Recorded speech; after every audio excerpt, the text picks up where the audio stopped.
that we have one of the greatest challenges facing the human race happening right now. And I sat with a friend of hers, Jill, from New Zealand, and the conversation came around to world events and that New Zealand was still a nuclear-free country.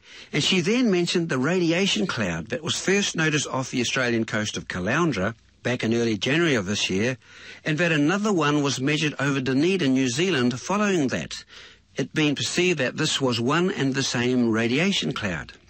I said yes, I was very aware of this radiation cloud across Caloundra and had previously sent the only news article available to Pam, and that when it happened, it irked me that radiation had entered the southern hemisphere, to the extent that a very good naturopath I knew had advised me on detoxing radiation a number of days previously.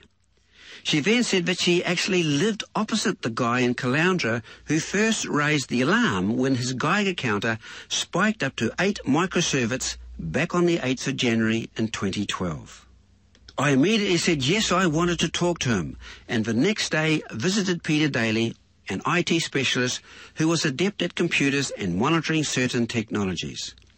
Peter then conveyed that things were indeed very serious, and that the global media and governments worldwide, including Australia and New Zealand, were playing everything down.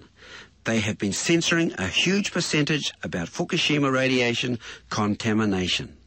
So due to the fact that I have found myself in a profound synchronistic event, I feel it is my duty to tell the public at large, locally and globally, that we have a challenge, that we need to find solutions and work towards this as a conscious, caring community.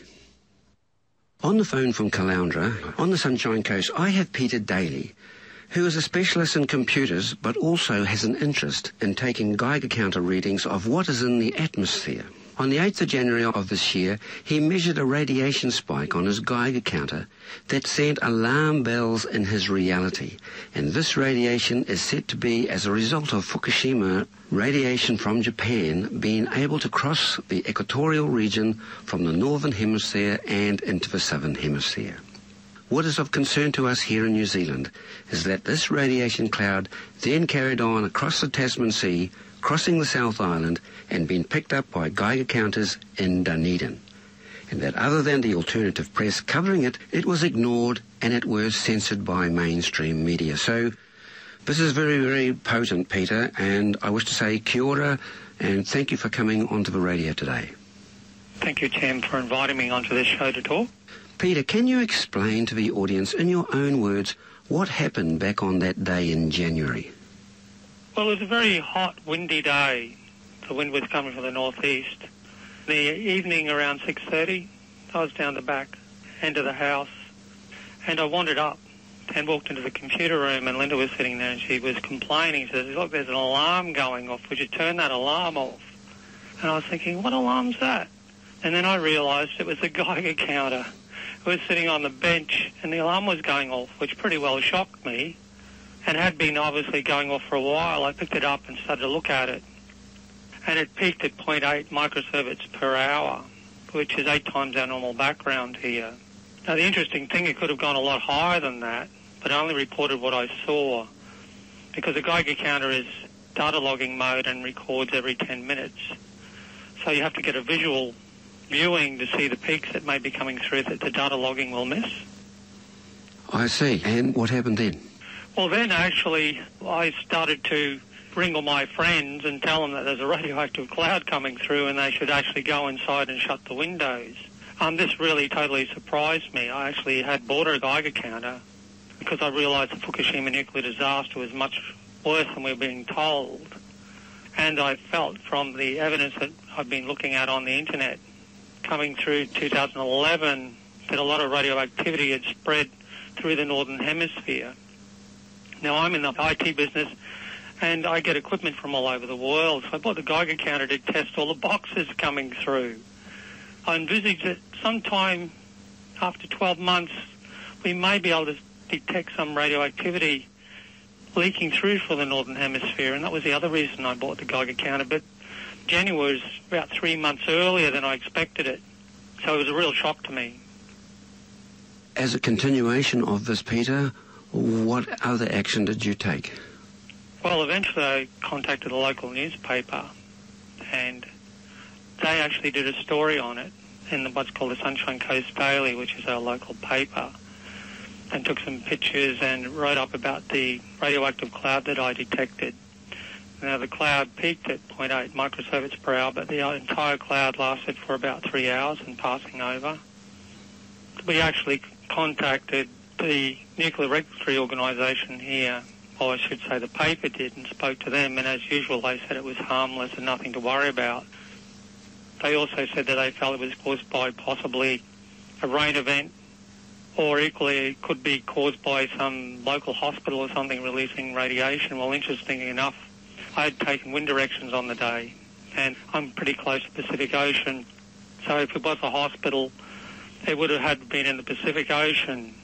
And besides, I hope hospitals aren't releasing that sort of radiation into the atmosphere. Very true. And as a result, did you then hear about the radiation cloud that went over the South Island of New Zealand? Well, what happened because of that article is it set up interest all over the world. And then I had contact from a gentleman in New Zealand who said, in response to my article, he also had a Geiger counter, and it was located in Dunedin. And he did a bit of a swab of some rain that was on his car and found that he had high levels of radiation, which were mildly higher than normal background. But then, a short period after that, he also then contacted me and said, wow, it's Sunday afternoon and I'm getting these spikes of radiation coming through. He said, I stepped out into the street and my Geiger counter was showing 1.89 microsieverts per hour. Now, this particular person says he has a background in the nuclear industry, and he said he was totally shocked. And this was a free air measurement, which is pretty significant. So he quickly ran inside and shut all the windows and doors. But that wasn't the end of it. He got that detection on the 29th of the 1st. That was a few weeks later. And then a couple of days after that, at 2 o'clock in the morning, he got another detection coming over Dunedin.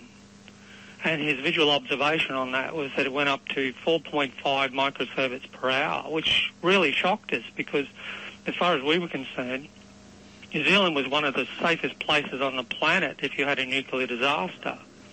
And they get these sort of spikes in readings from New Zealand, and particularly the South Island of New Zealand and Dunedin, was a real shock to all the people who are taking notice of all this. Very true, solely because Dunedin is in rain shadow to a degree that the Southern Alps, which sort of peak at 10,000 feet or 3,000 metres nearly, usually stops rain from coming across, and Dunedin usually is in that particular area. The radiation, of course, is far higher than the mountains. It's obviously in the jet stream, but also falling down to ground level. It all actually happens when you get high-level radiation up in the jet streams. When you get rain or snow events, it can draw it out of the jet stream and drop it on to wherever it's falling. And this can create what are called hot spots. That means that you may get a rain event in your location, but the rain or snow may not have fallen 5 or 10 kilometres away, and they may be quite safe. So all this radioactivity in the higher atmosphere, when it comes down in a weather event, can create hot spots all over the place. And we think this is what happened in Dunedin.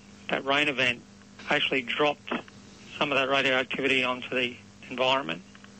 Because we haven't heard anything from the so-called government or the departments relating to radiation or any scientific review whatsoever. So it's a shock to us to hear this and know that... You'll find this as a scenario all over the world. People with Geiger counters are detecting abnormal levels of radioactivity in their environments. A lot of them aren't reporting it for fear of ridicule, but there are some that are willing to step up and say, yes, I detected this. And what we're finding is that usually very high amounts, sometimes for very short periods of time, but they are significant. Now, one of the interesting things is that no one was really expecting these high levels of radioactive detection to be happening in the southern hemisphere. Just be aware that I'm not the only one who detected radiation in Australia. There is a gentleman at Byron Bay who was detecting high levels, and another gentleman in Melbourne who detected high levels of radiation fallout as well. Also, I've heard in New Zealand there are other people at the same time had Geiger counters